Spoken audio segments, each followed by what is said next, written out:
Clip number 401۔ اس clip میں آپ سورہ انفال کی آیت نمبر 19 سے 21 تک کی تلاوت، ترجمہ اور تفسیر قرآن صراط الجنان سماعت فرمائیں گے۔ بسم اللہ الرحمن الرحیم۔ ترجمہ: اللہ کے نام سے شروع جو نہایت مہربان رحمت والا ہے۔ ان تستفتحوا فقد جاءكم الفتح وان تنتهوا فهو خير لكم وان تعودوا نعد وَلَن تُغْنِيَ عَنكُمْ فِئَتُكُمْ شَيْئًا وَلَوْ كَثُرَتْ وَأَنَّ اللَّهَ مَعَ الْمُؤْمِنِينَ۔ ترجمہ: اے کافرو، اگر تم فیصلہ مانگتے ہو تو یہ فیصلہ تم پر آ چکا، اور اگر تم باز آ جاؤ تو یہ تمہارے لیے بہتر ہے، اور اگر تم پھر یہی کرو گے تو ہم بھی پھر وہی کریں گے، اور تمہارا گروہ تمہیں کوئی فائدہ نہ دے گا اگرچہ بہت زیادہ ہو۔ اور مزید یہ کہ اللہ مسلمانوں کے ساتھ ہے۔ ان تستفتحوا، اے کافروں اگر تم فیصلہ مانگتے ہو۔ شان نزول: اس آیت پہ خطاب ان مشرکین سے ہے جنہوں نے بدر میں سرور کائنات صلی اللہ تعالی علیہ وسلم سے جنگ کی، اور ان میں سے ابو جہل نے اپنے اور حضور اقدس صلی اللہ تعالی علیہ وسلم کے بارے میں یہ دعا کی کہ یا رب، ہم میں جو تیرے نزدیک اچھا ہو اس کی مدد کر، اور جو برا ہو اسے مصیبت پہ مبتلا کر۔ اور ایک روایت میں ہے کہ مشرکین نے مکہ مکرمہ سے بدر کی طرف چلتے وقت کعبہ معظمہ کے پردوں سے لپٹ کر یہ دعا کی تھی کہ یا رب، اگر محمد صلی اللہ تعالی علیہ وسلم حق پر ہوں تو ان کی مدد فرما، اور اگر ہم حق پر ہوں تو ہماری مدد کر۔ اس پر یہ آیت نازل ہوئی کہ جو فیصلہ تم نے چاہا تھا وہ کر دیا گیا، اور جو گروہ حق پر تھا اس کو فتح دی گئی۔ یہ تمہارا اپنا مانگا ہوا فیصلہ ہے۔ اب آسمانی فیصلے سے بھی اسلام کی حقانیت ثابت ہوئی۔ ابو جہل بھی اس جنگ میں ذلت و رسوائی کے ساتھ مارا گیا، اور اس کا سر رسول اکرم صلی اللہ تعالی علیہ وسلم کی بارگاہ میں پیش کیا گیا۔ وَإِن تَنْتَهُوا، اور اگر تم باز آ جاؤ۔ آیت کے اس حصے میں بھی کفار سے خطاب ہے، اور آیت کا معنی یہ ہے کہ اگر تم میرے حبیب علیہ الصلوۃ والسلام سے دشمنی رکھنے، انہیں جھٹلانے اور ان کے خلاف جنگ کرنے سے باز آ گئے تو یہ دین اور دنیا دونوں میں تمہارے لیے بہتر ہے۔ دین میں اس طرح کہ تم دائمی عذاب سے بچ جاؤ گے اور ثواب سے مالا مال کیے جاؤ گے، جبکہ دنیا میں اس طرح کہ تم قتل کیے جانے، قیدی بنائے جانے اور غنیمت کے طور پر اموال لے لیے جانے سے بچ جاؤ گے۔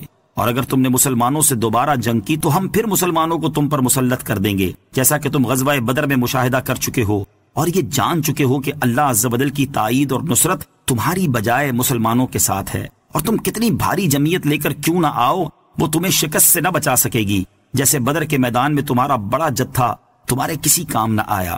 غیب کی ایک خبر: اس آیت میں غیب کی خبر ہے کہ مسلمانوں کے مقابلے میں کفار کے بھاری لشکر بھی مغلوب ہو جائیں گے۔ اللہ تعالیٰ نے یہ خبر پوری فرما دی۔ تاجدار رسالت صلی اللہ تعالی علیہ وسلم کے زمانے صحابہ کرام رضی اللہ تعالیٰ عنہم کے عہد خلافت اور بعد میں بھی تھوڑے مسلمان بہت سے کافروں پر غالب آئے۔ مسلمانوں کی جنگی تاریخ کا علم رکھنے والے جانتے ہیں کہ نمبر 1، غزوہ موطا میں صرف 30,000 جانثاران مصطفیٰ کے مقابلے میں روم کے بادشاہ کیسر کی فوج کی تعداد 2 لاکھ تھی، لیکن اللہ عز و جل کے شیروں نے اس جنگ میں پرچم اسلام سر نگوں نہ ہونے دیا۔ نمبر 2، جنگ یرموک میں حضرت ابو عبیدہ عامر بن الجراح رضی اللہ تعالیٰ عنہ تقریباً 40,000 کی قلیل فوج کے ساتھ دشمن کے 10,60,000 فوجیوں سے ٹکرائے، اور اللہ عز و جل کی نصرت و حمایت سے کامیاب و کامران ہوئے۔ نمبر 3، اسی جنگ میں حضرت خالد بن ولید رضی اللہ تعالیٰ عنہ نے صرف 60 کفن بردوش مجاہدین کے ساتھ دشمن کے 60,000 جنگجو اور سر تاپا لوہے سے لیس فوجیوں کے ساتھ صبح سے لے کر شام تک مقابلہ کیا، اور اللہ عز و جل کے فضل سے ان پر غالب آ گئے۔ نمبر 4، حضرت طارق بن زیاد رضی اللہ تعالیٰ عنہ نے صرف 1700 جانباز مجاہدین کے ساتھ اندلس کے بادشاہ لڈریک کے 70,000 شہ سواروں سے جنگ کی، اور نصرت الہی کے صدقے انہیں کچل کر رکھ دیا۔ یہ غازی، یہ تیرے پراسرار بندے جنہیں تو نے بخشا ہے ذوق خدائی، 2 نیم ان کی ٹھوکر سے صحرا و دریا، سمٹ کر پہاڑ ان کی ہیبت سے رائی۔ یا ایھا الذین آمنوا اطیعوا اللہ ورسولہ ولا تولوا عنہ وانتم تسمعون ولا تكونوا كالذين قالوا سمعنا وهم لا يسمعون۔